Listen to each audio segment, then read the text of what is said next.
Faith is Good not to go. living. Oh, thank you. You take the baby away, but Huh. that's it. Huh. When there's a grave. Yeah, I'll give it another minute or two. You We're, know? we're gonna have some Yeah. extra time tonight. Right, opposite of progress. But yeah, we are live, so. Okay.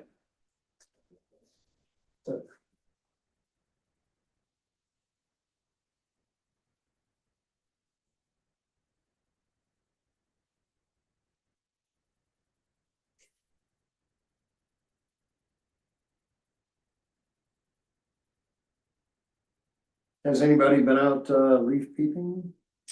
I went on Saturday. Oh, nice. Where'd you go? Just up to the summit of Guanella Pass and then we came back down. Oh, it's interesting. We did that Saturday. Well, we went after 2, so it wasn't as busy, Oh, okay. which I think was good. And by the way, had you gone all the way to Fairplay, you'd been very disappointed. That drive, when you get down to 285 to Fairplay, it hadn't even started. Like I would say, people that miss out and are busy and can't go for 2 weeks, it'll probably be prime time. They're going 285 to 25 to Fairplay. Fairplay. Yeah, I mean, they're not, you know, the valley where you can see just for miles in all directions, no color at all. They're not even thinking about it. But I did see some up Winona and went over to, Breckenridge. It was good color there.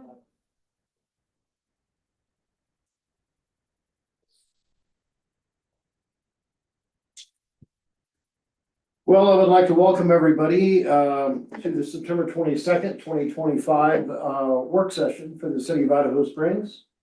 And we do have a few things on our work schedule, but first of all, I would like to say that unfortunately, we are going to have to skip over the first item that Sadie would normally cover with the Business and Community Promotion Board. That's because her daughter was in a bicycle accident. And they were trying to rule out a internal bleeding, and that fortunately, that was not the case. They were worried about her head. And she is going to need, they're pretty sure, some surgery on one of her hands, and they're consulting with a hand specialist tomorrow. So the good news is her life is not in jeopardy, because she was hurt and is at the hospital right now. So she will not be able to be with us tonight. However, we would like to move her budget discussion to our upcoming meeting on Tuesday. We'll just kick it off with her on Tuesday with the budget discussion and allow her time to attend to her daughter. And we are lucky tonight. Gary has joined us with a discussion about the Virginia Canyon Mountain Bike Park. Gary, welcome. Thank you. I don't know how lucky you are, but. Well, yeah, thanks for having me. Great to know we've got plenty of time tonight, whatever you guys want to discuss with this. I know the update that I prepared was in the packet, so I don't want to just sit here and read that to you if that's, if everybody's already had a chance to review it.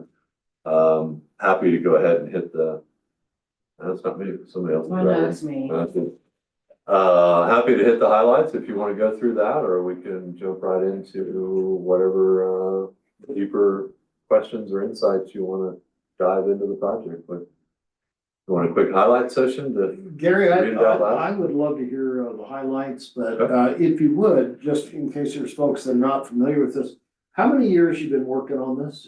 We started spring of 2017, so 8.5 years. And you know, you mentioned about $1.5 million worth of various grants. Mhm. And Grants or donations.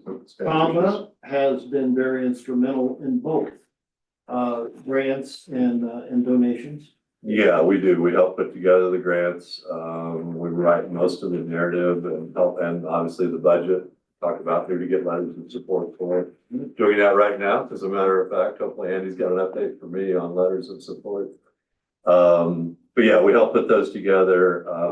We've gone out and done the work to find partners like Trek Foundation and Shimano for the corporate funding. We ran the donation drive for the Myers Flyer Memorial Trail to raise that 65K, I believe. In fact, I was supposed to bring you a check. We were gonna do that tonight. I got to be in rushing around.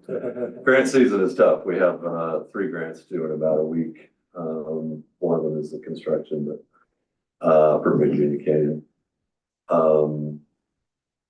So yeah, that's part of what, you know, we're sort of used to doing, and it's sort of our daily effort is figuring out where is available money for trails project, really throughout the region.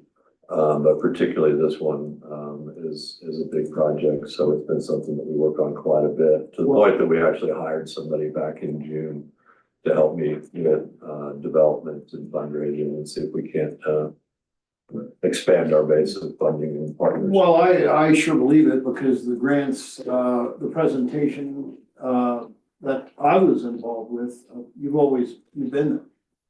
You know, so I can't even imagine what this would have cost the city if it would have been done at all without Commonwealth's help on this. Yeah.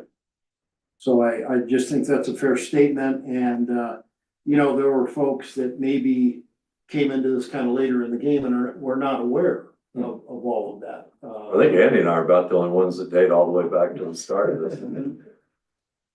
Yep. Yeah, I think even when I was on council, you had been into it for a year or two then. Right. So thank you for that. No, trip my down memory lane, and in all fairness, Scott Pennell. Yeah. Also would have been there from the beginning. Oh, right. Yep. And then if you would, on the highlights, please. Sure. We're good, Scott. I clicked wrong. Sorry. The Zoom. Yeah, gotta keep the voices in my head. Yeah. Yeah, so we really, you know, Andy and I were talking about the project, and we feel like we're at about the halfway point here in terms of miles constructed compared to what we had in the plan. And so it seemed like a good time to kind of just do a quick update on where we're at, kind of what's taken to get here, where the money has come to get this pulled together. So, you know, the good news is that the project is super well received. We're hearing regularly from people that this trail is my new favorite trail, that trail is my new favorite trail. We just opened Myers Flyer, a week ago. Already the videos are all over online, and we've heard that several times last week from people that I think are really accomplished and seasoned, and people that ride throughout the state and the region are now super excited about Myers Flyer and what's there for that. So the counters that we have set up out there, you know, technology counters, I've been working with counters for a long time, and they're super unreliable. And you don't know until you go look for your data at the end of the month whether or not you got your data that month. But by and large, we've had pretty good luck with the counters that we have out there. We're seeing an average around 200 people a day are getting up there on the trails and enjoying those during the weekday. Weekends, that expands to about 1,000, 1,200. We've seen counts as high as 1,300 on an individual Saturday per day. Yeah. So it's a pretty good amount of people that are finding their way up there. We are at about 14 miles currently. I think that there's 7 of those are available to hikers and runners. 13 of those are available to mountain bikers. And there's 3 trails under construction right now. I have trouble keeping track of all of them at the moment. I'm not sure if that includes the one we just opened. Well, Myers Flyer is still under construction. So that's the 3rd one. Panic Switch, Labyrinth is getting tuned up. We did some testing on that about 2 weeks ago. Everybody enjoyed that. There were some things that we wanted to straighten out, make it a little better. So hopefully the rest of Myers Flyer, Panic Switch, and Labyrinth are all done here by the end of the fall. A couple of those will probably open in October. Programming up there, I think, is going to be one of the key things to making this something that more people find out about in the region and get a chance to go up and enjoy. Hopefully bring more people to town.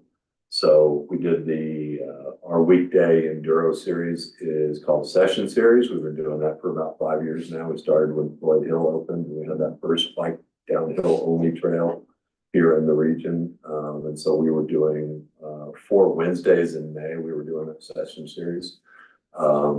Which is just one run timed, top to bottom, you get one shot at it. And it's been a really popular series, and we've been grateful that we've been able to expand that to including Black Hawk and now Idaho Springs, so it's becoming a regional enduro series. That's not just the same trail every Wednesday. We also kind of moved those to June for the most part because May weather was just too hard. It's just too unpredictable and too likely to get rained out. So we've had more luck holding those in June. But we had 250 people, which is the max that we allow for that event, all come out for that one. And really enjoyed. We used Drop Shot for that, and that was a super special to finally be able to bring that series to Virginia Canyon. Other things we're working on, the Gold Ridge Trail Running Series has been going on all summer. I know Dylan's been involved in that, the Wednesday night fun runs that they're doing up there. And then we've been working with Chelsea and her group on pulling together a combined event that would have a leg of biking and a leg of running as a team relay. And we're going to do our first test of that concept about a week ago, and weather chased us off.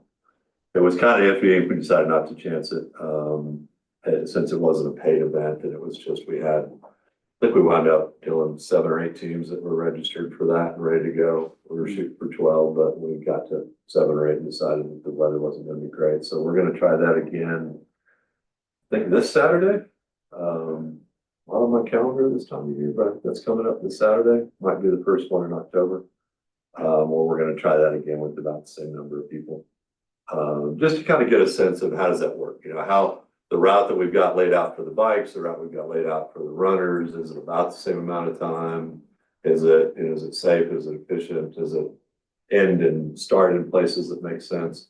Obviously, the construction of the gondola right now and Riverside Drive being closed is a factor and something that we won't have in place. But ultimately, we'd like to see that become a full-blown event with hundreds, more like the session series next year sometime, maybe about this time next year may be the right time for that.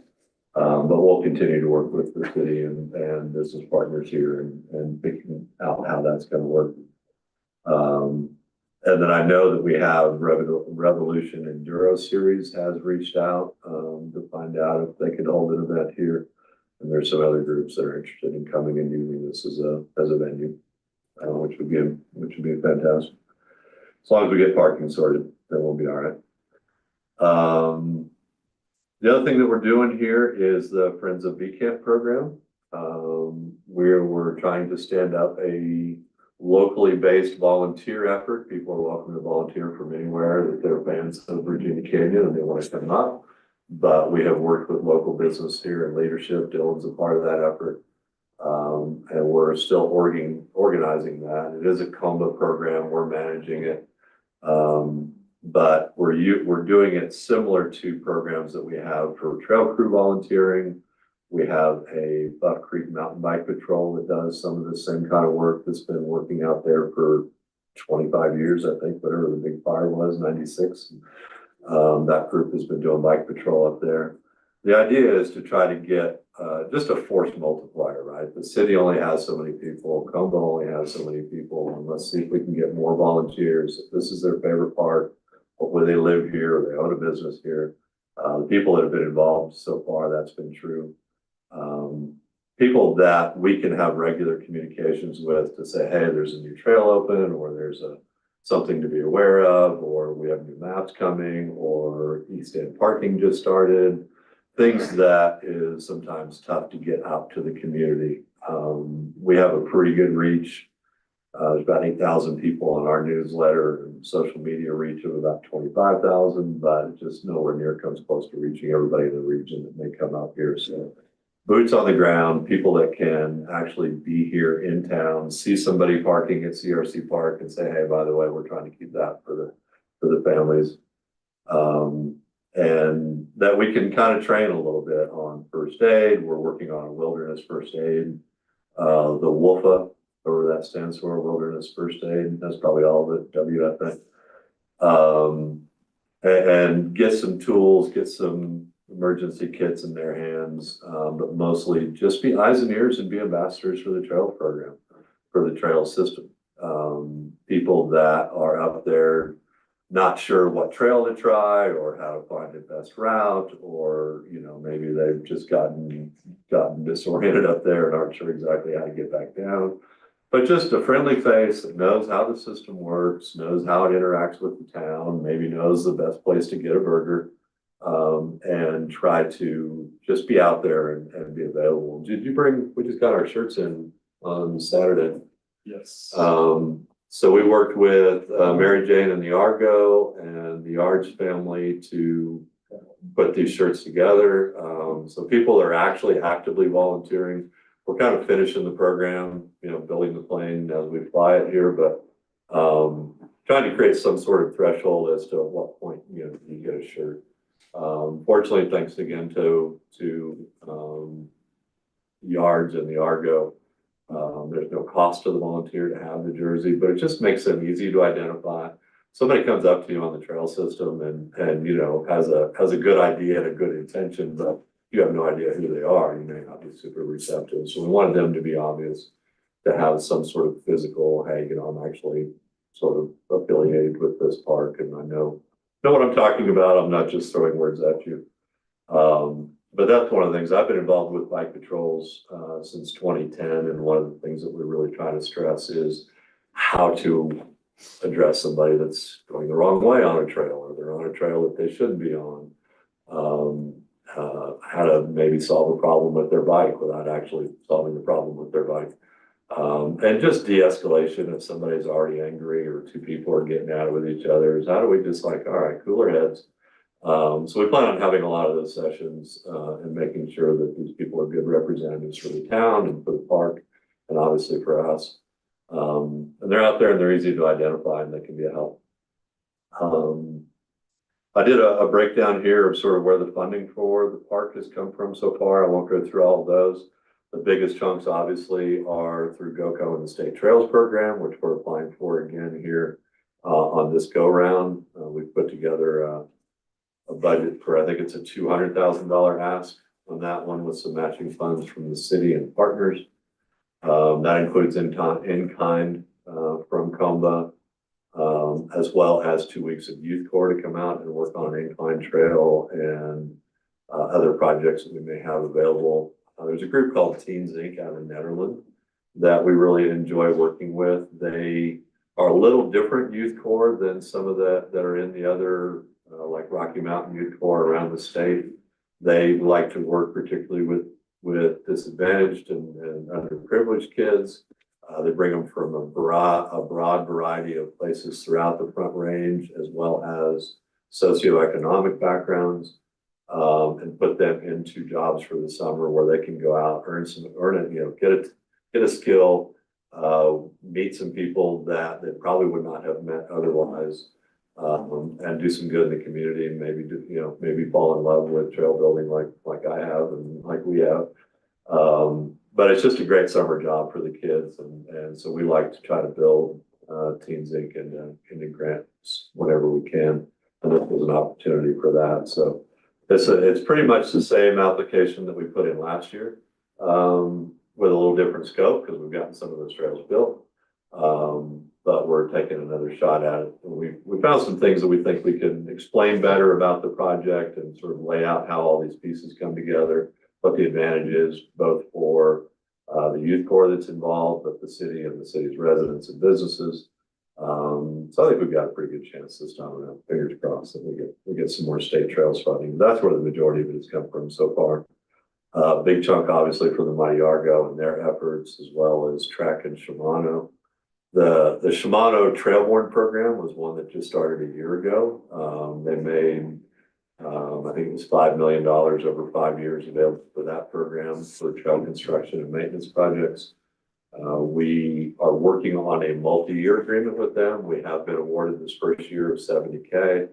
I signed that contract just about a week and a half ago. And we've already submitted what we would do for years 2 and 3 for the same amount of funding. They're super excited about it, and hopefully we can win those extra couple of years. So that would be $210K that we're getting from Shimano for that. And those are nice because they don't require much of an application. They don't require cash match from the city or other partners.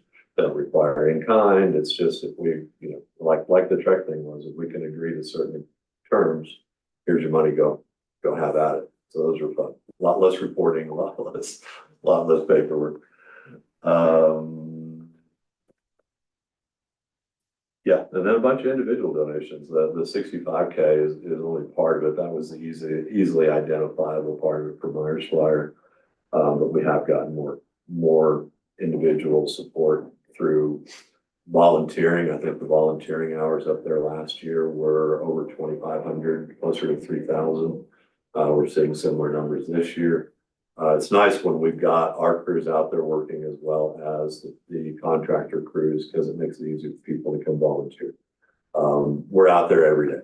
Come anytime you want, spend an hour, spend 2 hours, spend 8 hours, whatever you want to do. Yeah, I just was gonna point out, I went to your website and you've got your schedule. And many days you can just volunteer with the trail grooming there at this park. Mhm. And so I just wanted, Maintenance and construction, yeah.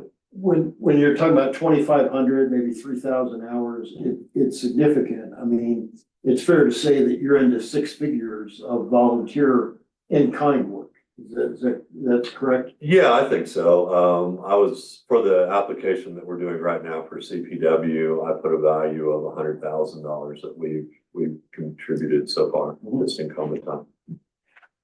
Now, how are the trails holding up to that much traffic? I mean, regular maintenance schedules probably required, right? Really well.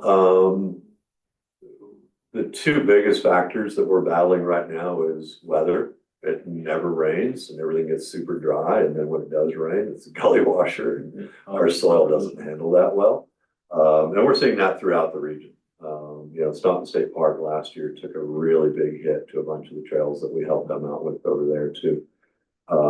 That excessive rain coming down that hard is just really tough with our soil. The sand and the DG just washes away and you left with nothing but cobble and rock.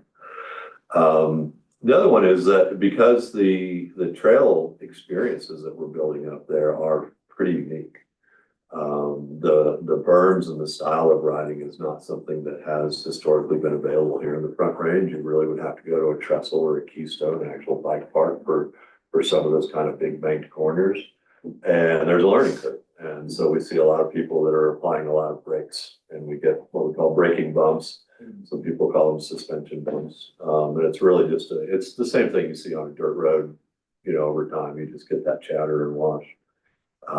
So some of that, we've tried some different techniques when we've been building them in the last 2 years.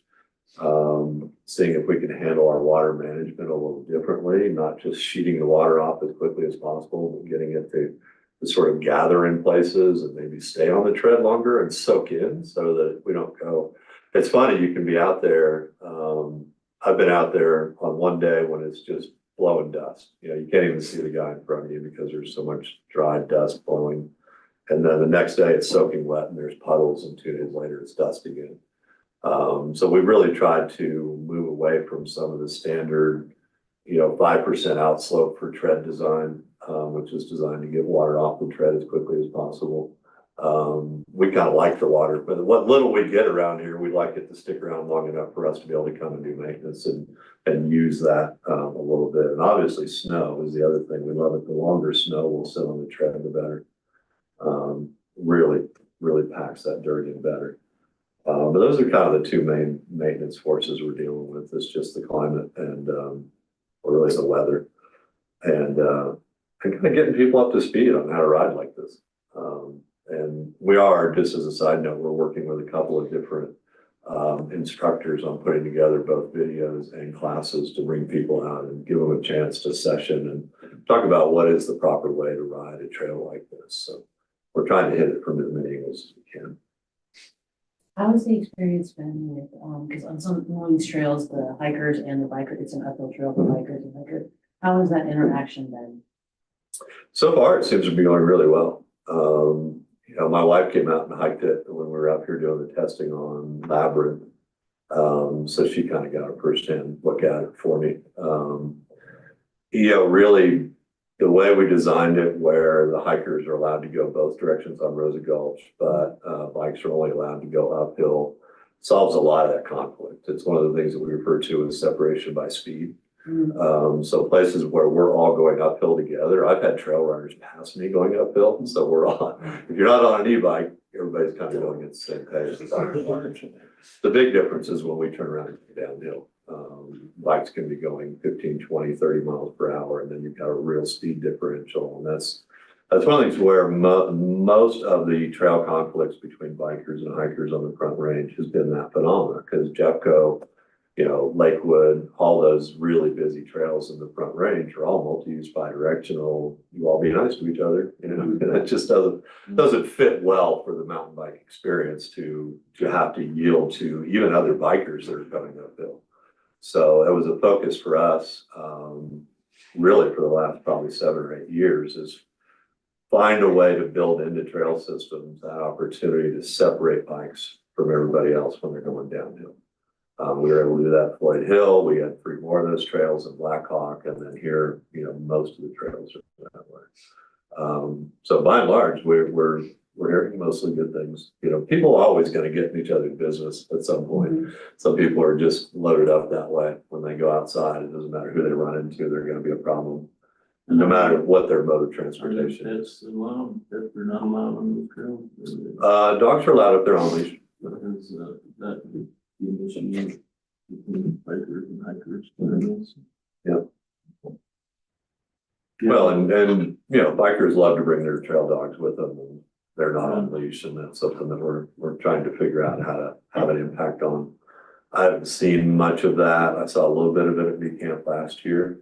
It's really a bad place to bring your pet. They're not fast enough for these speeds, and they wind up what we call dollar signing, where if the bike is doing this, the dog is like, I'm just going to meet you here, and they'll take off through the woods. They don't stay on the trail, and so we've done some brainstorming on how we can try to address that, but it seems to have kind of solved itself at Bee Camp, just because it is so much faster and the dogs just can't keep up. Somebody that comes out here with the pup usually only does it once.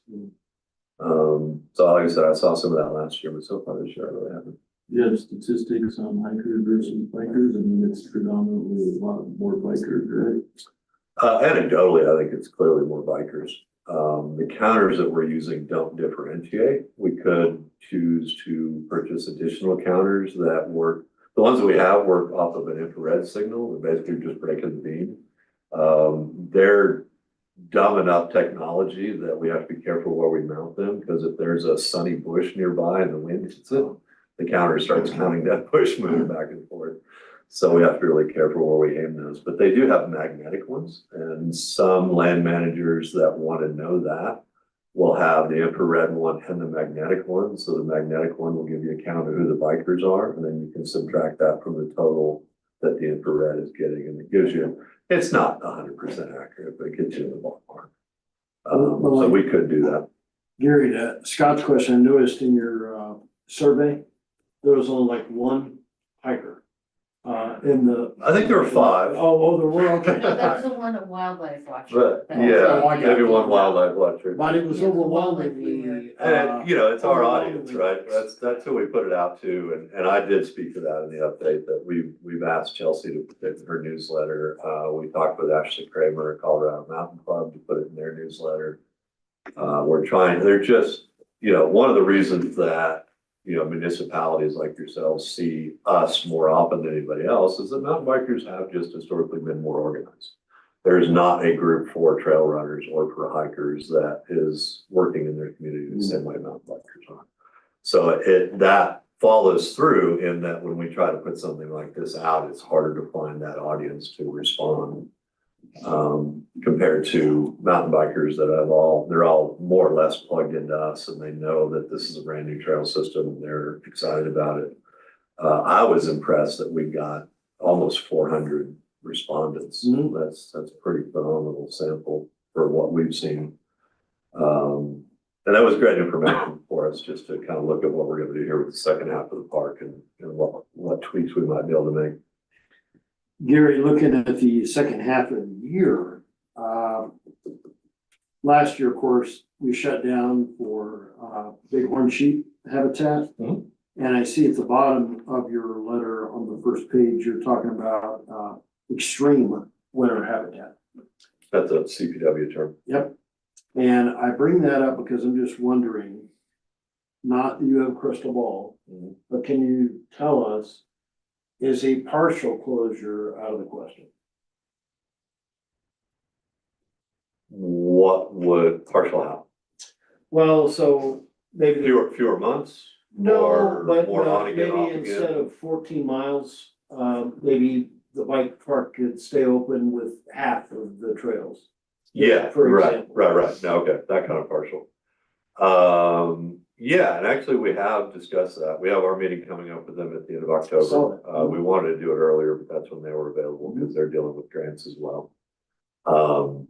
We didn't have Morningstar in place last year. The only way in and out was on Rosa Gulch. So we really didn't have that option, but I think this year, the gondola will be open in April, which will be past the problem this year. But yeah, where they're most concerned about is the southern facing cliffs where we've created those, year-round refuges for the sheep. But those are the areas that are particularly beneficial to them. And we were able to sort of, I guess, verify some of that last year, because we did put up the game cameras out there. We've got 4 game cameras, 2 that are meant to sort of watch for people being where they shouldn't be, and 2 that are meant to see are the sheep really where we expect them to be this time of year. And both were true. We felt good about overall compliance with the seasonal closure. The people that we caught on cameras, 98% seemed to be people that were going up there to do trail work, carrying tools, wearing a backpack, people that we knew. So that was easy to identify. There was one couple that, took a couple of trips around there walking their dog, but they were just once or twice and they didn't come back.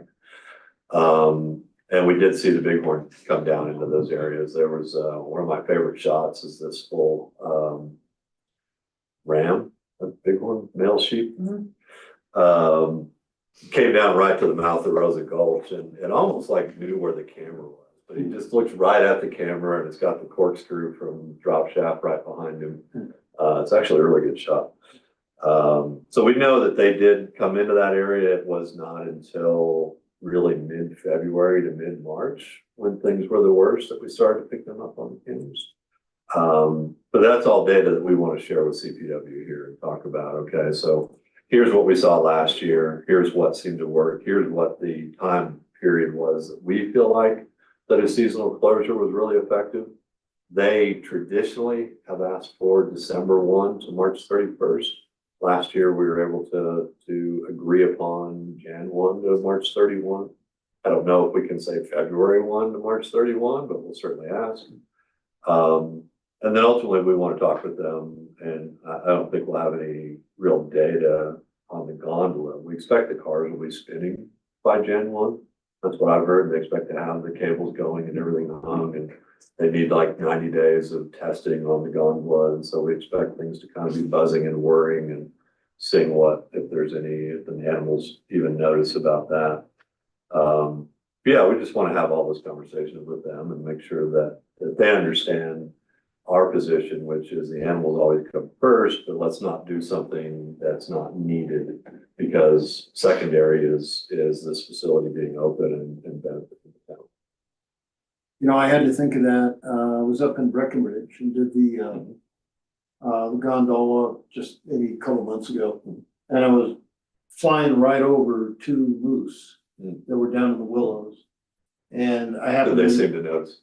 They could care less. I mean, they're oblivious to the cars even, it's a quiet, kind of, I mean, maybe they could hear something, but they didn't appear to care at all. They have to have acclimated to it by now. It's been decades, right? Yeah, absolutely. Yeah, we think the same thing. I mean, we see, again, we always want to do our best to work with the district wildlife manager that's responsible for this exact area. He and Joe actually lives on Riverside Drive. So there were a couple of times last year when he sent me, anecdotal photos of the bighorn above his house.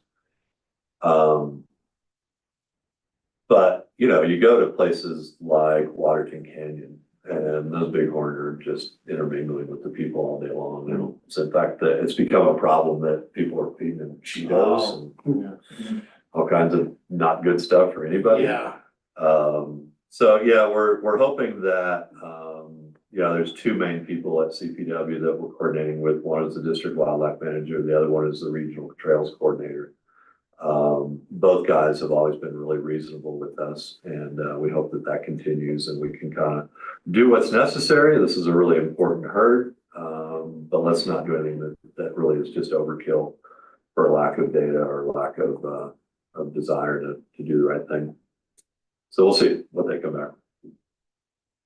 All right. We've had a couple of meetings with them already to shake up. So kind of a crazy thought maybe, but do you think that this impact of how many bikers are going up there would ever foresee a limitation of how many people you allow on the trail system, or you think that's a possibility? No, I There's so mean- much trail there that it would. Yeah, really the way the trail system is designed, you know, the one thing we're looking at is whether or not there needs to be another climbing trail at some point. Because when we designed it with just Rosa Gulch, we were looking at half as many miles, just because the east end just wasn't as easy to do anything with, the way that border was. Land swap was amazing, makes sense on so many reasons. So there may be where if that becomes the case, that we try to find a way to work in another climbing trail.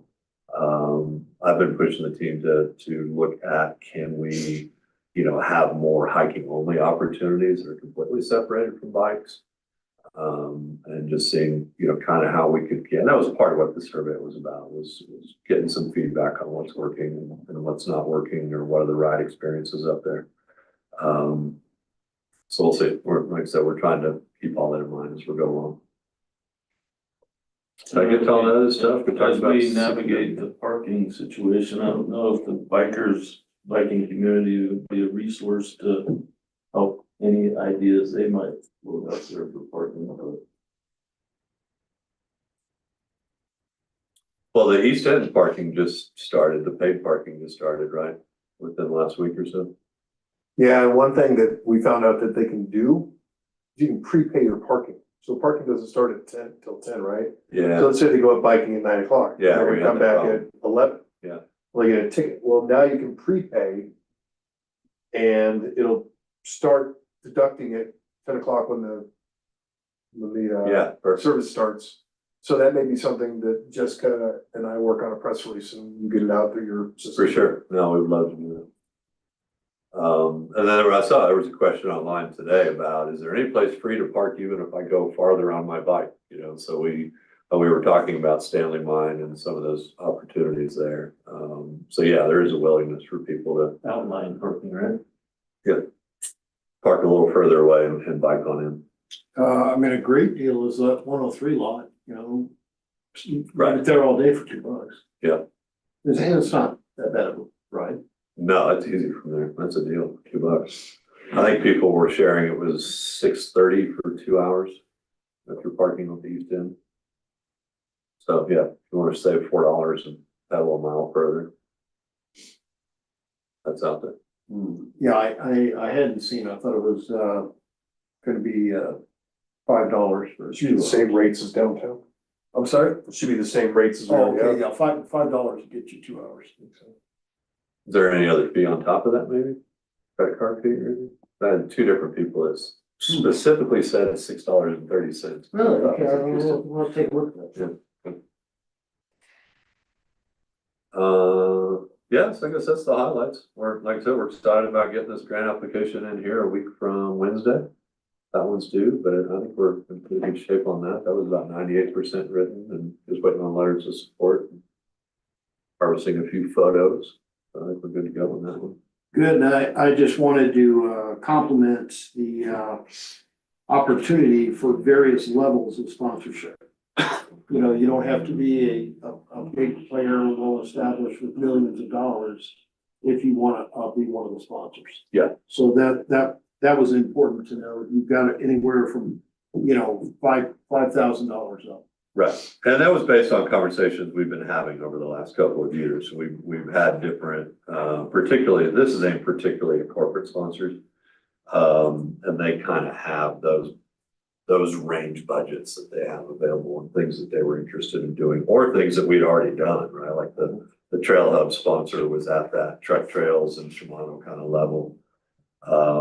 We did, we wanted to throw it out there just in case somebody really had deep pockets that we could do a whole trail for you for $500,000. Sure. If you're feeling sparky. Hmm. So yeah, we've started shopping this around. I think we've got 3 or 4 conversations that are, in this program, but we didn't want to go too far with that until we had, the city's approval, if this was the way you want to go back to it. All right, any further questions for Gary? All right, Gary, can't thank you enough. Yeah, my pleasure. Uh, Always great to see everybody. Really appreciate you coming out tonight. Yeah, anything I can add, anytime, let me know. All right, great. And next up, we're gonna talk about 410s. Guy, Andy, appreciate your work on this. And looks like it's something that we can try as an alternative work schedule here, coming up pretty quick. I think if council's willing, we incorporated October 6th. October Is that right? 6th, yeah. So we included a brief memo, talk about the background and then include the actual policy. So if there's any questions about that, or any concerns, it is scheduled to get approved, tonight. Ratified during my stuff, as well as the grant that he was talking about. It would start, the 6th. It would basically be, 7:30 to 6. The lunches for the staff, and it's basically gonna be this office and this building. So police already do their thing. Public Works is, accommodating, because one of the big issues with public work is trying to get somebody who works over the weekends. Yep. And that can't be transitioned immediately, Yeah, and I saw you left flexibility for department heads to choose 5/8, 410s, so it looks like there's a lot of accommodation that can be done. As far as administration goes, I would assume it was unanimous here at City Hall. I haven't heard anybody say, no, I don't want it. Okay, So ever since I've been here, the front staff has been kind of asking, when is this gonna happen? oh, okay, good. Apparently it's been a topic of discussion. Well, I just feel strongly that council would care. The main thing would be if people were concerned, didn't want it. So I'm Not internally. glad. And this is a pilot program. We're gonna go for about 6 months. We're already working on a story that's gonna go in the newsletter that goes out, and we'll, get it out in the bloodstream. But in 6 months, we can ask some questions to see if it's something we wanna continue doing. How do you, Well, oh, I'm sorry, Jeannie. go yeah, how ahead. do you plan to review it at the end of the 6 months? We said now, like. I think, well, first of all, I think we're gonna have 2 audiences. One is obviously the staff. Yeah. How do they feel about it? So that's one. And then obviously the other audience is whoever we're dealing with outside. Mhm. So I think for those, it's keeping note of what we're hearing from people outside that are the people we serve, right, citizens. Is it causing huge problems? Are they upset by it? Are contractors having a hard time getting licenses? Stuff like that. That's gonna be ongoing. That's just gonna be kind of manageable, right? And then internally, I think it's communicating with the staff as we go, but sitting down after 6 months and going, okay, here's some of the things that we've heard this entire time. And now let's kind of commit it to paper and formalize it and bring it back to this board for review. So we're gonna do a survey or something, probably not internally, because we don't have a ton of employees. We just talk to them. I think anecdotally through the community is the one that we kind of have to keep our eye on over the course of time to see what we're hearing. But I think that's just gonna be kind of feedback. They're gonna be talking to you guys. They're gonna be sending us emails saying, hey, this doesn't work, or we didn't notice, or something like that. We may put something on the website in a few months of how do you feel about this? How's it going? I don't know, do you guys do a community survey, an annual survey? No, Oh, no, sorry. we could do one. So the Public Works has a rotating to cover weekends and other days, but on the point that you were just making, have you given some foresight to things that may be a problem by closing on Fridays, or where there's not access for the public to do certain things, or Well, so, interaction with public works, for instance, maybe with staff? I mean, just, I don't know if there's any things that you might see as a stumbling block before they happen. I think when people don't realize that we're not open, when people realize we're not open on Fridays, And if they are trying to get a building license or something like that. The counter to that is we're open before and after normal business hours. So that, you know, hopefully that will accommodate for people who couldn't get in here on a Friday, hopefully they can get here before and after hours. If it's to the point where, you know, like they're emailing and saying, hey, can you email me a copy of this? I actually think that would be good. I don't see, and people we talked to didn't really see a huge level of complaint from citizens, didn't see a drop off in availability. People just kind of accommodated to it pretty quickly. It's kind of something that a lot of governments have been doing. Didn't Well, Wonder provide a list of like the calls on Friday Sure. was our lowest? Friday's lowest calls. day. well, and the county's closed on Fridays, County closed on Fridays. so you already so have them, Schools closed on Friday? neighboring communities do it. they're coinciding with that. Yeah, I don't know if you have a person at the county that maybe they could talk to some of the issues they've had by doing this, but I think there's a huge benefit to some people to stay open until 6. Because the working class sometimes couldn't get down here till after 5, right? So, There was with me, when I used to work regular hours, Yeah. it just used to infuriate me, like I'd have to, when you're I rushing and you get there at 5:02 and you can't get in, well, right? yeah, I gotta take a day off to go to the DMV or something, it's Yeah. crazy. Well, we're also open at 7:30, which allows for people to get in here Exactly. as they're on their way to work. Or the 9 to 5, yeah, the Mhm. 9 people that start at 9. A lot of blue collar people start at 7 or 8, you know. I think being open till 6 would be a benefit for them. I think one of the big keys is making sure we get the information out there that this is the schedule. Mhm. And that's kind of a challenge in any small community.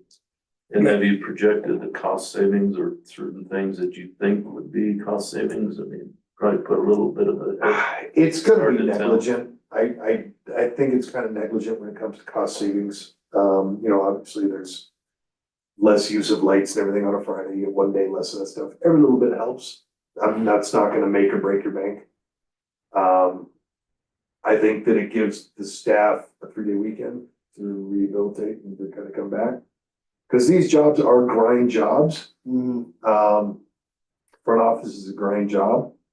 And it can be hard in a 10-hour stretch, but I think having that 3 days really allows them to kind of recharge the batteries. Absolutely. And kind of come back in. I think that's where you're gonna see some benefit. Yeah, I think, as a recruitment tool and just for employee morale, it's gonna be hard to beat. I can remember, and this touches on what you were saying, Guy, when the county went to it, there was really some fussing in the very beginning.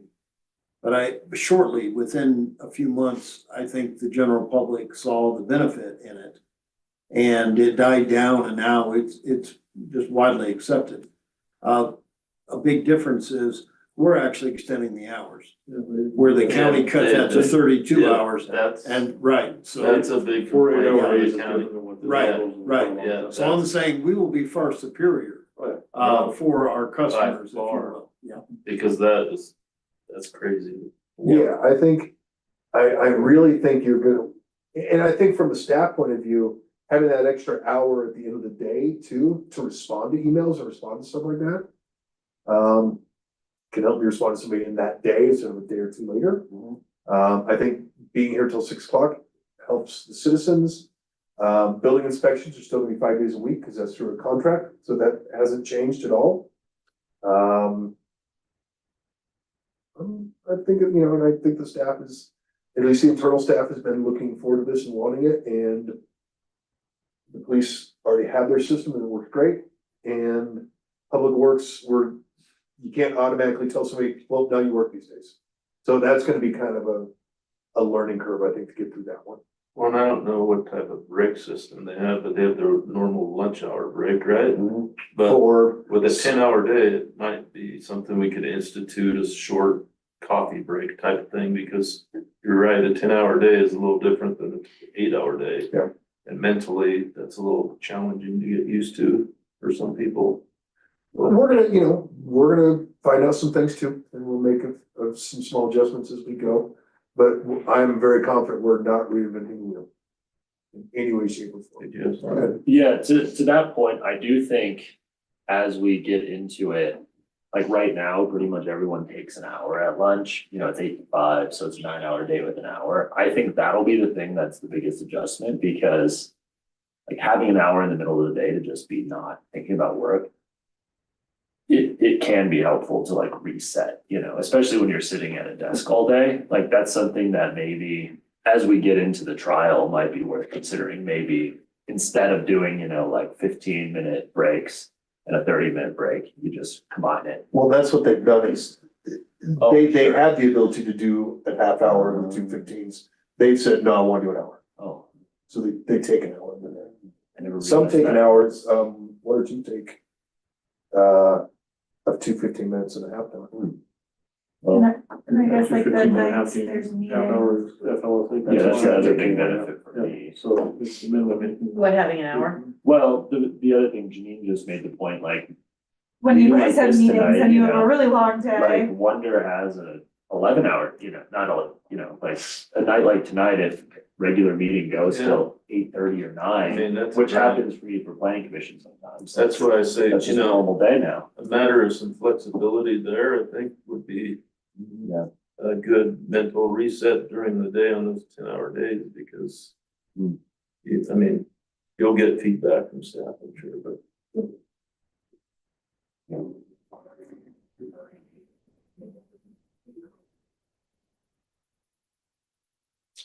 All right, anything further on the 410s?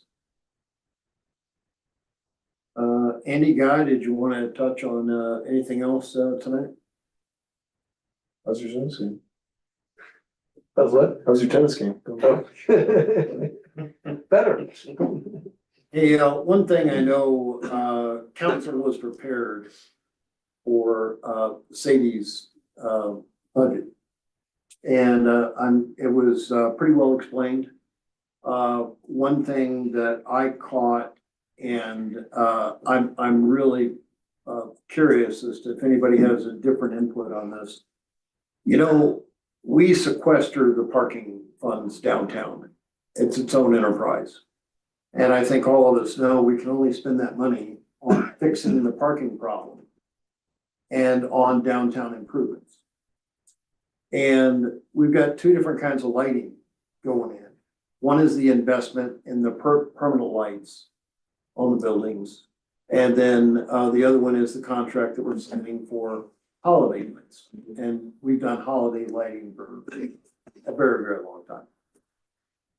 I personally am thinking that her budget is, she's shortchanging herself on the budget. Because the lighting, she explains, is over by about $19,000 because of the investment in the permanent lights. And I would just suggest to you that that probably is money that should be coming out of the parking revenue fund, because it's for fixing the parking problem and downtown improvements. And these are 10-year lights. This is an investment and improvement in downtown. So I just questioned that coming out of the of her budget. That's the only thing. It represents a small portion of the budget, but it just seemed like that would be a legitimate downtown improvement. I would agree with that. I think it's a 5-year payment, but it's a 10-year life projection on that. And council thought it was a worthwhile improvement to try. And I just, not to split hairs, but I don't think that ought to be coming out of that budget.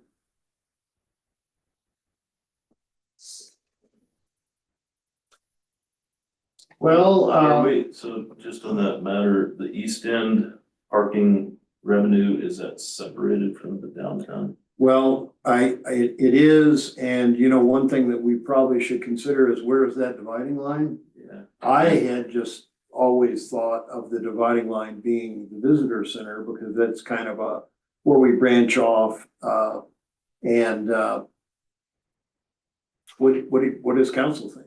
It would work, because most of the parking lot in really now is supporting the mountain bike park. So, and the All the visitor way center down has to- paid parking. But they- That is, I would say more like here, I would say the edge of the historic district.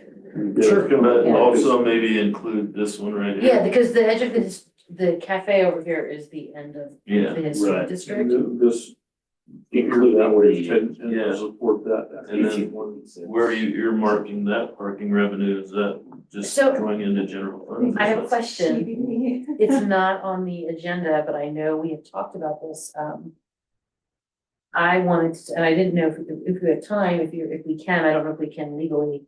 I was gonna bring it up in mayor and council, talking about not only the East End parking fund, like the designation, but also because council designated, what did we use the enterprise fund for downtown? And I feel like, maybe this is time for us to discuss, some, differences in what do we designate the downtown parking fund for? Because we are only using it for downtown improvement, but I look at things like, do we need to do fire mitigation? Do we need to do hardening of downtown?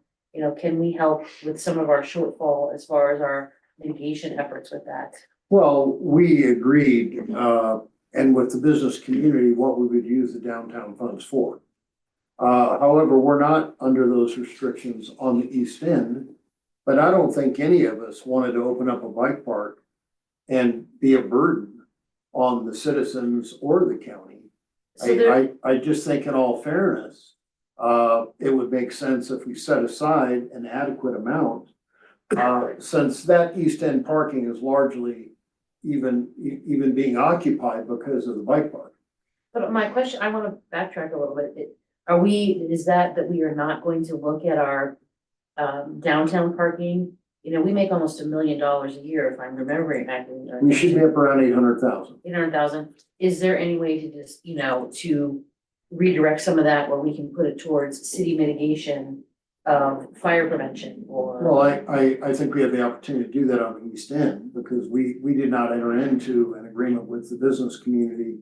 Here, we always knew we needed a parking garage. On the So what east- you're saying is that there's no way for us to come back to the enterprise fund just for the downtown parking and reallocate that?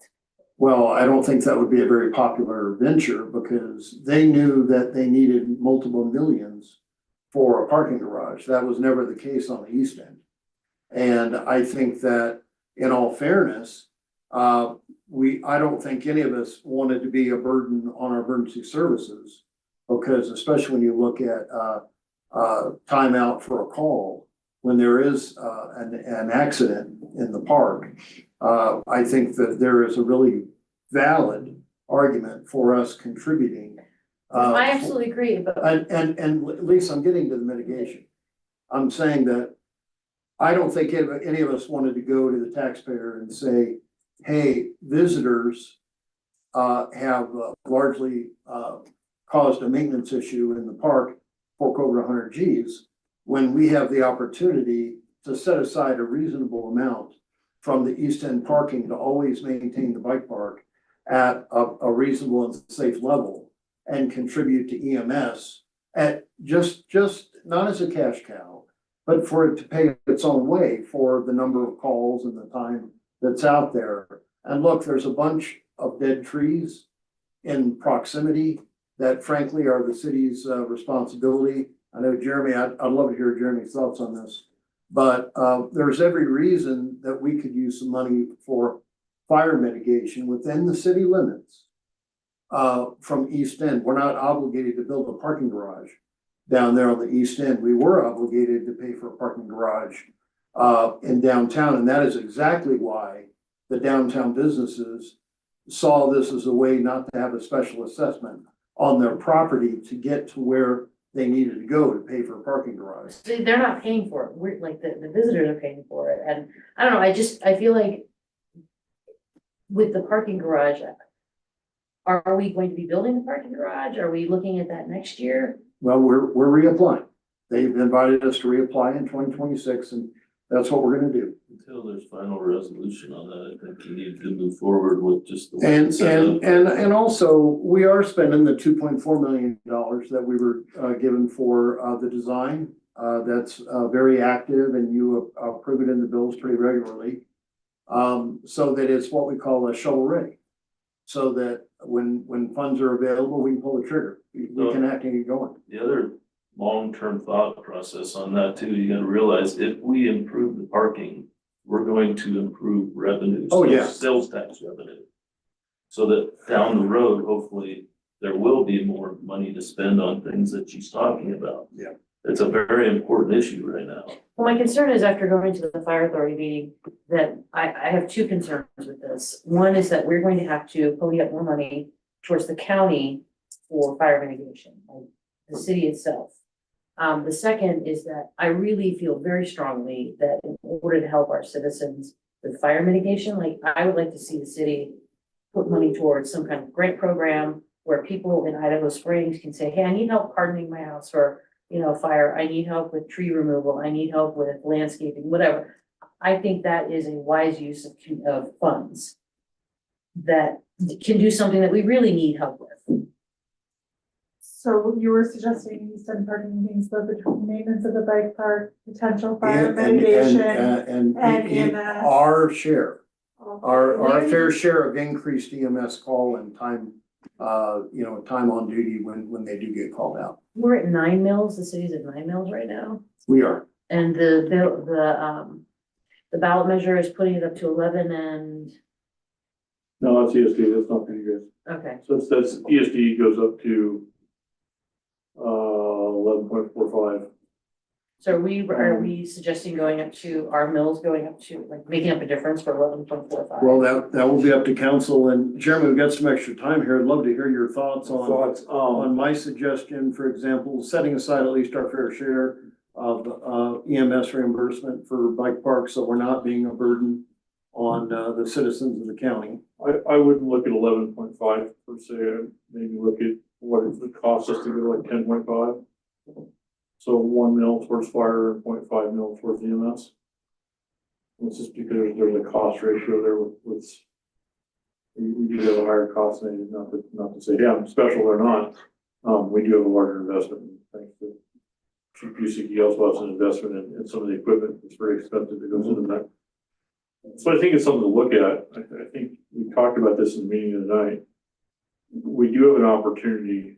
I'm glad Gary's actually here because, if we talk about Easton parking with their mountain bike community and say, hey, 3/4 of what you pay for parking, for example, goes towards maintenance of both in the bike park and emergency services that you receive.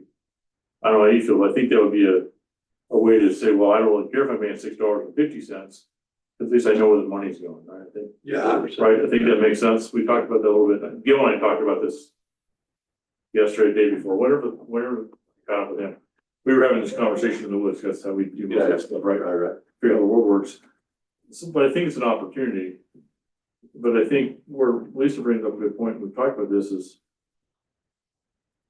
parking revenue does give us an opportunity to reinvest in the community.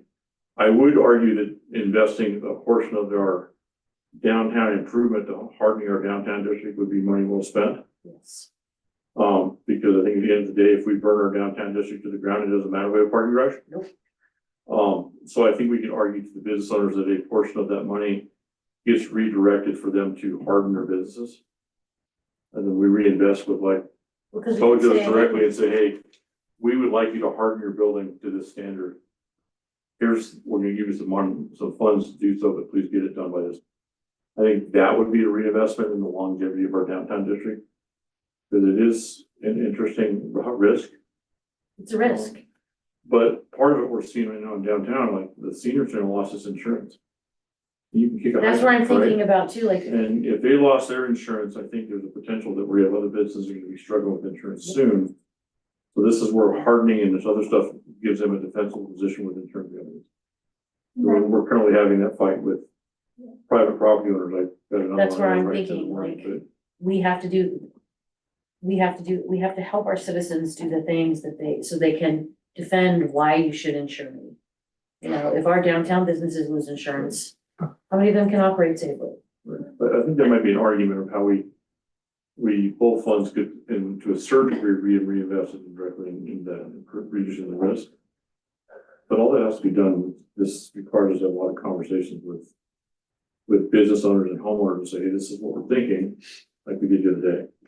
What do you support, what do you not support? And I guess, as I put it in the paper, but it's like, if we don't do it, what are you willing to give up?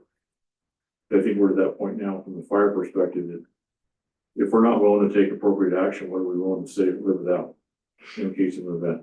This town can't live without our downtown, so I feel like that conversation has to happen with our business owners so that they understand, yes, the parking garage is important, but so is you keeping insurance and you're building up.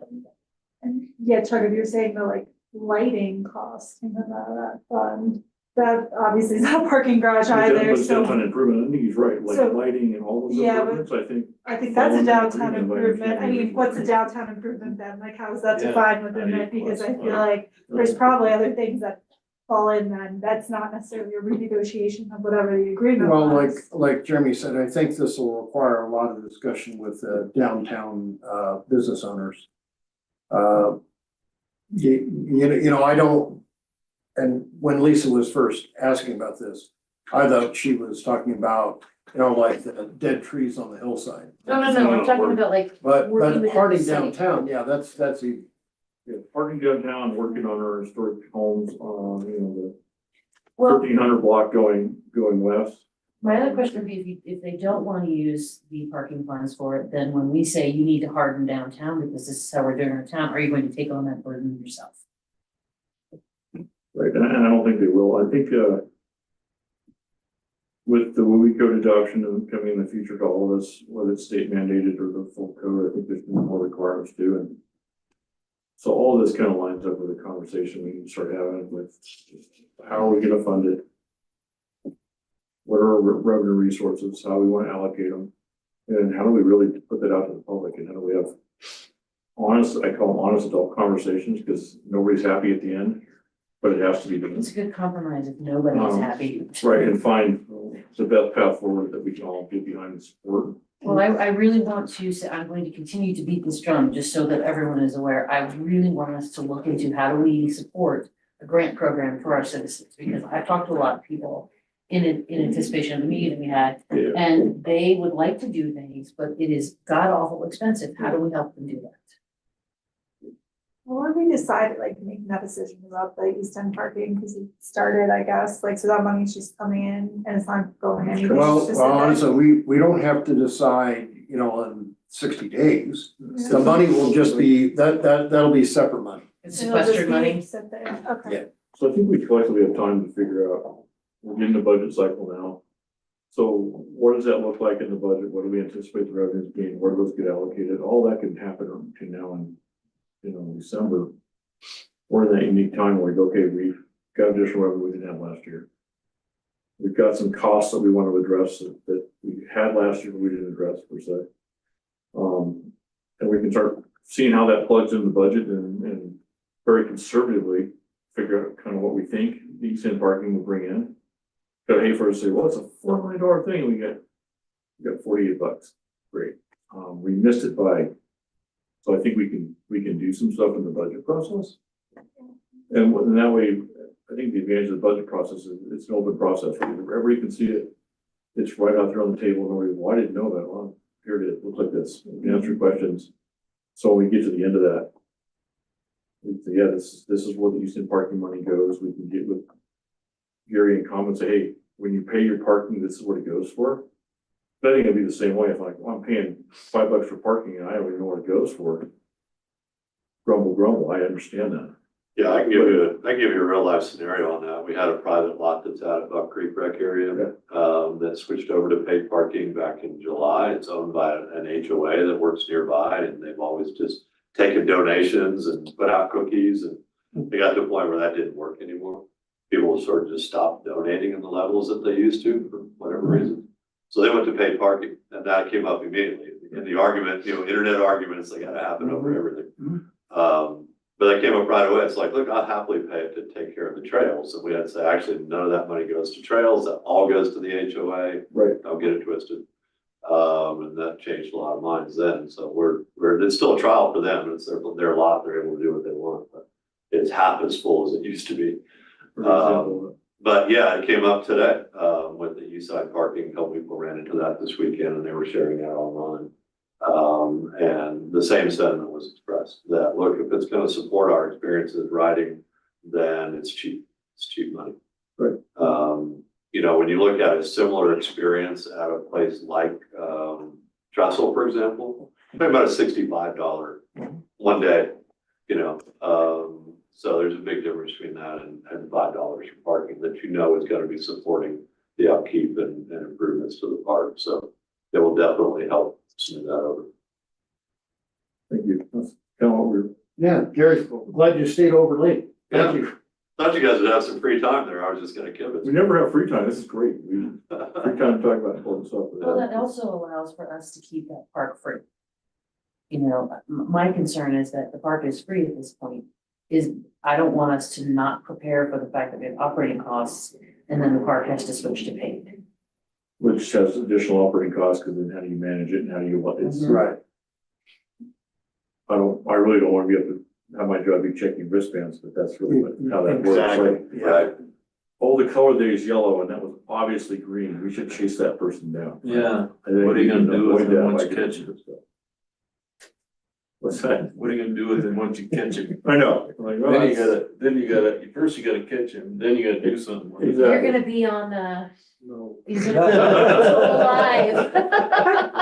So We're gonna get him a faster e-bike. so- Faster e-bike, yeah. Well, downhill, he's really quick, right up until he's not. Just like the rest of It's that us. set to stop. He'll be entering the competition. Extra weight gives him, but I think it's an opportunity for us as we get into east end parking and ultimately limited west end parking, because there are some options on the west end, right, that aren't residential. There's a few places. The question that's come up around parking, paid parking here in town is, we do want people to come here as often as possible. Sure. And I know I rode up there 30 times last summer. Now you're talking about $150, right? If I was paying $5 every time. So if there are opportunities for monthly or seasonal parking passes, make that a little more, then people will come here and not have to think it's a ding every time they come. It's hitting the counter. Before I say yes, We're having the same yeah, conversation with the yeah, gondola. Gondola would typically work the same way. There's a one-day rate, then there's a monthly rate, Right. seasonal rate that we're encouraging them to make those decisions as well. So that kind of thing would go a long ways too, in terms of, you know, being able to pay ahead of time, being able to buy, you know, hey, I expect to be up there a lot in July. I'm just gonna buy a monthly parking pass. And things like that would really be helpful to the community. It also gets them back, because they're pre-planning the next 29 trips Mhm. beyond the first one. I guess that's. Well, they're committing, right? Well, they're committing. Either way, whether they They're show gonna up, be here because they. whether they here or not, they've already committed to cover it. So I think it's an opportunity for us. All right. Well, along with that parking, I do think we're gonna end up having a discussion of, particularly on West End, giving people one parking space in front of their house. Like, I think that's gonna happen. I think we should consider that. And if, you know, people start moving into the 4 Points apartments and it starts getting crazy, like, I think we need to be prepared for that. Well, I would just point to River Bend, 47 units. There was the same worries. And we do not have those people invading the neighborhood with extra cars. And it wasn't even 1.5. It's 1.4, It's something like that. reduced. I've never seen a parking issue that really well. I think But you have a different income class there, I think, so that makes it. A bit, because Might now make a little bit of they've got, difference. Prop 123 money to buy down some in the 4 Points development as well. It's not as dramatic, but it's still, My point is that just some of the lower income people are not a 2-car family, where some of the higher income people would definitely be 2-car families. So that's fair.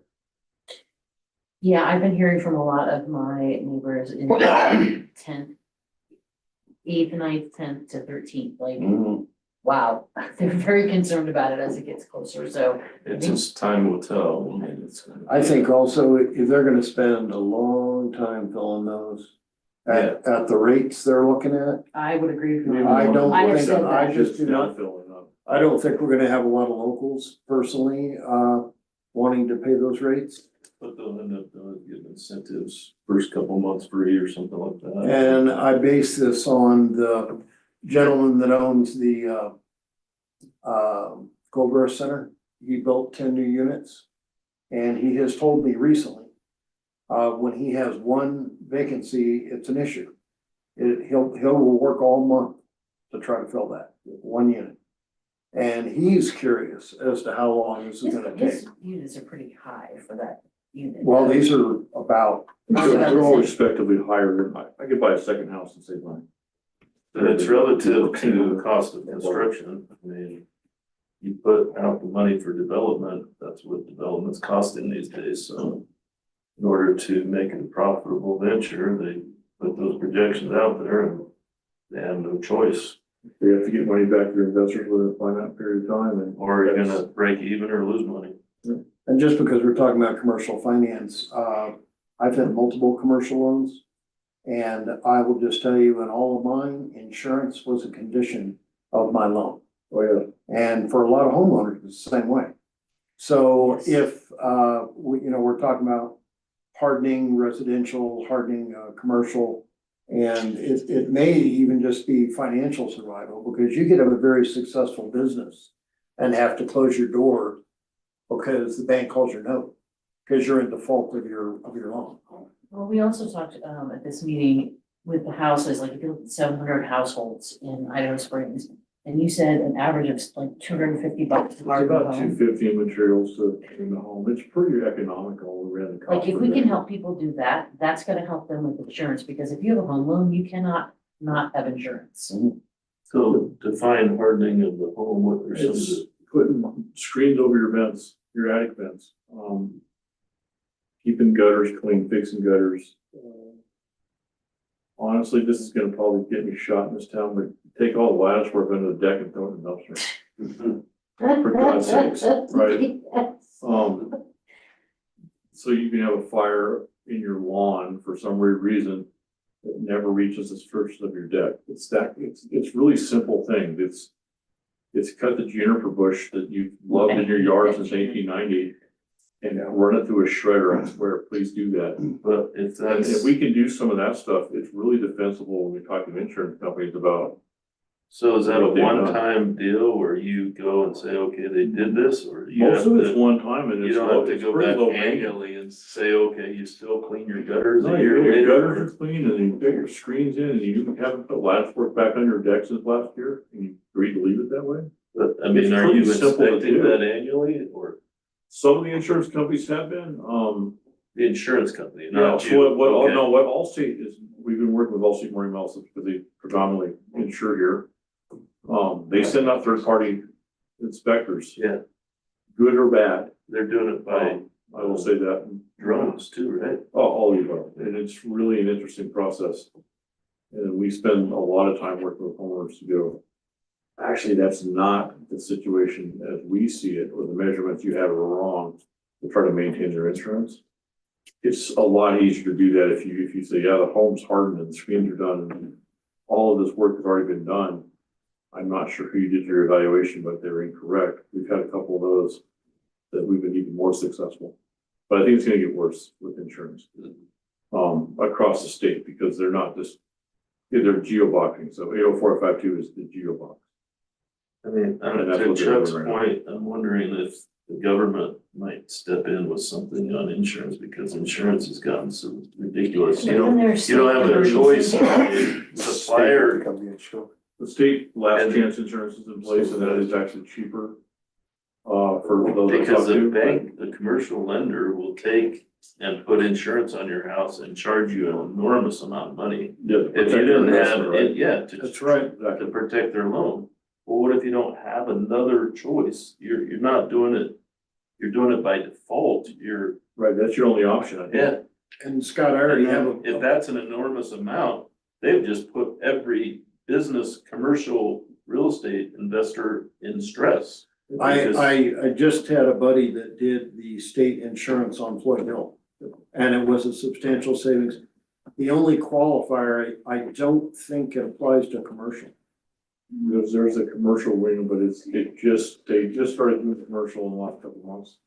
Oh, And processing those, I'm not sure how it's gonna go. I know that the senior center got in commercial, which is great. oh, yeah. That's a win. A perfect example is a brick building, you kick a hydrant. There's a single tree next to it. Right, it doesn't make sense, does it? And they lost the valve, so that's what I'm thinking is gonna become a risk for our downtown district. The insurance companies are gonna do blanket. Well, and that's why I'm saying, statements. I think us getting out ahead of that, us figuring out how to, help fund the county issues, the fire authority, but also how do we help our Idaho Springs residents? We have some matching grants or some funding, how do we get your trees out of there? Can the fire authority come out and do some, like, tell you what you have to do, and then it's like, Yeah. I think we have to start I having think it's that gonna take all conversation. this collectively working together, but it's Yeah. gonna become a larger and larger issue as we move forward, in my opinion, only. As we move forward within town, like Montana is gonna reach a point that we're gonna start probably losing insurance on Montana. Not because the risk is actually out of line, but the perception from the insurance company is gonna. And that's part of it. It's not all based off science, it's based off of an algorithm that they have developed to their benefit, because they're still a for-profit company. I think we need not to forget that. They're here to make a profit to their shareholders. So their chance of risk is a lot lower than even the perception, but I think we need to get ahead of that sometime. As a city, to ensure that we have a tax base that's viable, 5 years from now. I think that's with an opportunity for us to start having some conversation. All right, good discussion. It is 6:52. If everybody would take about 8 minutes, we'll reconvene with our regular session at 7.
Interesting. Okay. Well, I know. what you have Friday? I think I got to talk to you guys about marriage and subject or anything.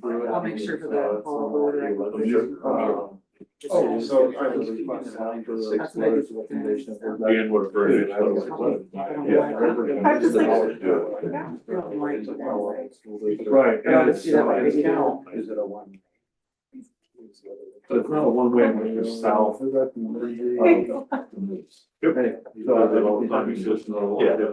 And, you know, with a week to go, if we need to reach out to different people. Oh, no way. But it's all really good. It's pretty close to I sent them what they allotted us. Mark and I, like, Yeah. The letter, yeah. Just a rant. Right. Can you put a new date on this? Yeah, well, and then I, you know, talking to Mark. He's better, I bet that's Okay. So I'm thinking if we can just prepare maybe to, do we upload it or do we just keep it? Big point on the corner. Yes. Okay, so. Which by the end of the day. Send him off. I'm trying to get those off my plate this week, but I know that's unlikely. What she needs, she's also scheduled. It's got like- We're pretty much like, That was called me one. over and then I got roped into it. If we need some planning on that. So we would need to get those out sooner than later. Good. We're ready for the whole thing. I'm thinking. And then maybe- And do you want to put together as soon as the. So.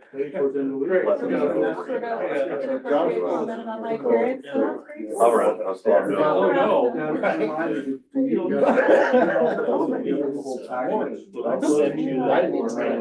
So I haven't in the past. I'm thinking of doing what that is, because we're trying to- Third time's a charm, right? So I'm sort of keeping my checklist. Working on the folder.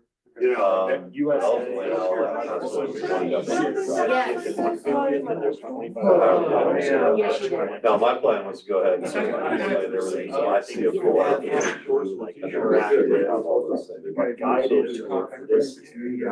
I would do that. That, I know you have the checklist, but I think that might be the tough when we get down to the wire. It's just making sure that everyone- The hard ones are the ones that are out of our control, like letters of support, environmental form. It just doesn't, you guys are gonna do a resolution. Working on like a. So that'll be a big check. But I don't know if they ever got there, but I feel like it's a good city in the history of the city. Years. No, I'm with you on that one. So are we using the grants for this? I'm not sure, I mean, I was gonna, I'm in touch with Jan, because she well, my thought is that it would be at least.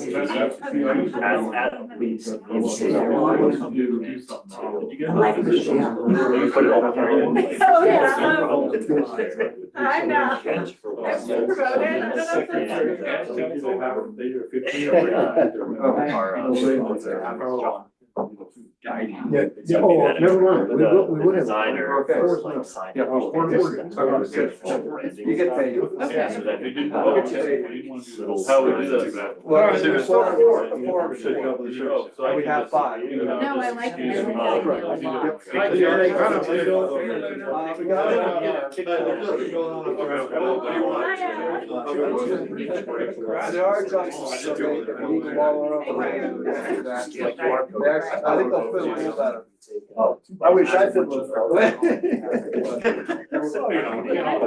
would love to do that. That's what I thought.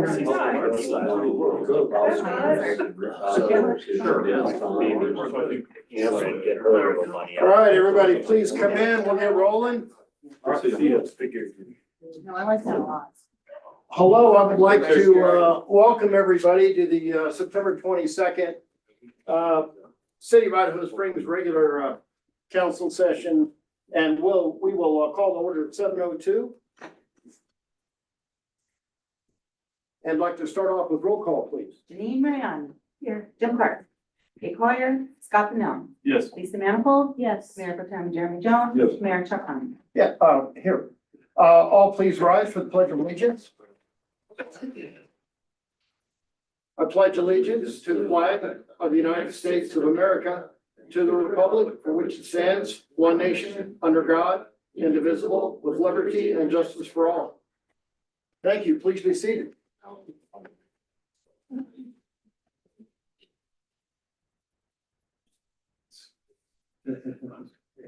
We have an agenda before us tonight. Do I have a motion? Make a motion to approve the agenda. And thank you, Jeremy. Do I have a second? I'll second. Thank you, Lisa. And any discussion of the agenda? Hearing none, all those in favor, please raise your right hand and signify by saying aye. Aye. Any opposed? Does anyone tonight feel they have a conflict of interest? I have a bill on the bills to be paid. Thank you, Scott. We will, we'll do that separate then. And we have minutes before us tonight. Do I have a motion? Make a motion to approve the minutes of September 8th, 2025. Thank you, Jeremy. And do I have a second? I'll second. Second from Janine. Any discussion of the minutes? Hearing none, all those in favor, please raise your right hand and signify by saying aye. Aye. Any opposed? We have bills before us tonight, so that Scott can join in. I would like to separate out the car wash bills. And do I have a motion? I'll move to approve the bills with separating of the car wash bills. Thank you, Lisa. And do I have a second? I'll second it. Second from Jeremy. And any discussion of the bills? I do have a question. Who is the hot asphalt patching for? Was that recent hot asphalt from Fast That- Patch? Yeah, that was the 15th Was street. that Wall Street? Yeah. Okay. Any further questions? Hearing none, roll call, please. Janine Mariani. Yes. Scott Pennell. Yes. Mayor Pretend Jeremy Jones. Yes. Mayor Chuck Harmon. Yes. And may I Lisa have? Manifold. I apologize. Oh, I'm sorry. Wow. I got this and it was like, is this the car wash one or not? I apologize. Thank you. And may I have a motion with the approval of the car wash bills? Go ahead, Jeremy. Go for it. Go for it. I'll move with you with the car wash bills. Thank you, Lisa. And do we have a second? I'll second it. Thank you, Jeremy. And any discussion? Hearing none, roll call, please. Janine Mariani. Yes. Lisa Manifold. Yes. Mayor Pretend Jeremy Jones. Yes. Mayor Chuck Harmon. Yes. Okay. All right. Do we have our finance officer with us tonight? No. Oh, okay. Anyways, we do have some August financials in there to peruse. And next up is our city attorney. I do not believe she was planning on being with us tonight. Crush. And frankly, it's kind of a light, not very controversial items. Next up, our city administrator. Andy, I know you have no request for action, but wanted to check in and see if you have anything further to share. Several items, wanted to make sure you noted the grand opening of the skate park. Yes, which will be Saturday. This Saturday. At 4 p.m. Yes, it starts at 4, probably around 4:30. It sounds like they'll actually have a Uh-huh. ceremony. So everyone's welcome to that. If you haven't tried it out, they'll probably have some extra boards there if you want to give it a spin. EMS and fire will be on standby. Yeah, So, I haven't been in traction in a long time. but it's really quite nice, I think, to see the skate park lit up at the end of the day and seeing that area being used like it hasn't been used in quite a long time, more frequently. So Andy, if I'm not mistaken, but didn't you say last council meeting on your way home, it was dark and the lights were on and there was like at least a dozen kids? yes, Yeah, there's a lot of activity down there. I Good. noticed. Very popular. and then just a reminder that we'll have a special city council work session regarding the 2026 budget request from the departments Mhm. on Tuesday, next Tuesday, September 30th, starting at 5:30. And we'll start out with Sadie's budget presentation Yes. that she wanted to make tonight but couldn't be here. Mhm. And then we'll get into the other aspects of the budget that evening. Yep, sounds good. And then the last thing is, you'll notice, some, new furniture, used furniture. This came from the town of Parker. They sent out information about furniture that was available. We got some desks, we got chairs. And, when I took a look at it, I went down there once they, made the announcement and took a look at it. I said, well, this is really in good shape and they could save us a lot of money and be a big step up from the furniture we've had, the chairs. You'll notice, we don't have the chairs out here anymore, or the chairs that you've been used to, but, we did buy some new chairs. They're scheduled to arrive, last week, and then I think today, and now it's gonna be sometime later this week. So we pulled out, some folding chairs we have downstairs. It's just temporary, but we'll have some new chairs that we purchased that are stackable. They'll be more compact, lighter, easier for staff to move around. You know, we change up this room a lot, whether it's for court or whether it's for trainings or meetings or work session. And, those other chairs, while some of them were comfortable, they were starting to fall apart, as I'm sure you noticed. Had them for a long time, and we just needed, chairs that are a little more utilitarian. So those, chairs hopefully will be here, by the end of the week. All right, thank you very much. Next up, Guy, you have 2 requests for action tonight. The first one we of course discussed at length during our work session, and do I have a motion? I'll make a motion to approve the alternate work schedules 4-10 work week pilot program. Thank you, Scott, and do I have a second? I'll second. Second from Lisa. And any further discussion? Yeah, can I just say, I just wanna like urge leadership to check in with staff and see how it's going, make sure like it's actually meeting the needs, that thinking about those long days, and is there any way to be flexible, and just to definitely elicit feedback from, especially these front office ladies. I would love to hear how it's going for them and if it's working well, so, Well, and just how can you also work with the lunch hour? yeah. Like going from an hour to half an hour is tough. I think now people. That's why I think you need more flexibility for a little longer breaks or Yeah. something. Yeah, And I apologize if I missed this, but how are we getting this out to the general public? It's going out in the newsletter. It's going out in a week and a half, and we've kind of developed an internal email tree so we can send to a lot of citizens. Sadie will go through the businesses. That's about as, we'll issue a press release. Hopefully the newspaper will cover it.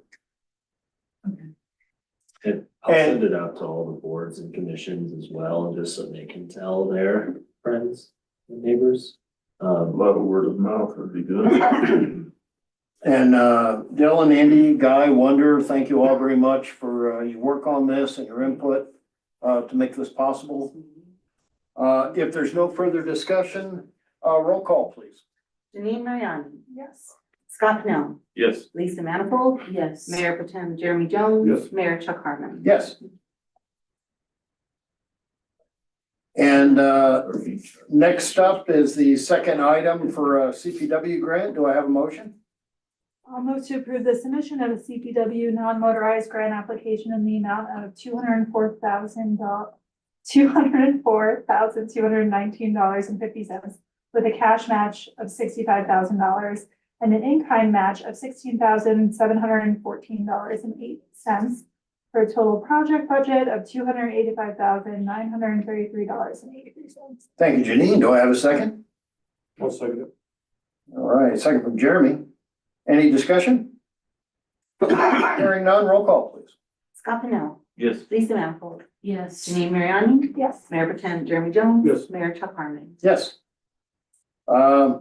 Dylan, got your staff report and just wanted to see if you had anything further to share with us tonight. I just wanted to note the first item for my staff report, we're moving the planning commission meetings until May. Oh, to yeah. Thursday instead of Wednesday, because I'm taking part in an affordable housing certificate program that meets on Wednesday nights.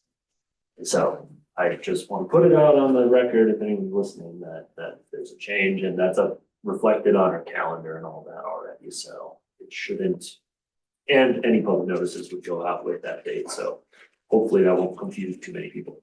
Very good. I do have a question, Dylan, for the HPRC meeting on October 21st. What is your deadline for adding things to the schedule? Well, if it's a new business item or like that actually needs a COA, then you have to submit. We have to have a public notice 15 days in advance. So for October 21st, it would be October 6th. If it's like a non-COA item, then we just have Or the to. discussion that may lead to a COA? Yeah, we would only need that like the Thursday, I'd say the Wednesday before, so the 15th, 15th. if possible, because then we can, make sure everything's there and get it on the packet. And Dylan, why I have, I am remiss in my duties. Do we have anybody wanting to make public comment online?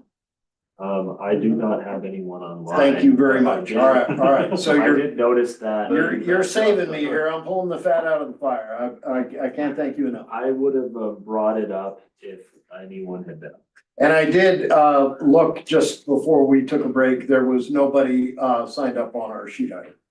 All right, moving on to, Wonder, did you have anything further to share with us tonight? No, I was gonna mention the Tuesday meeting, but Andy already mentioned it, and just pick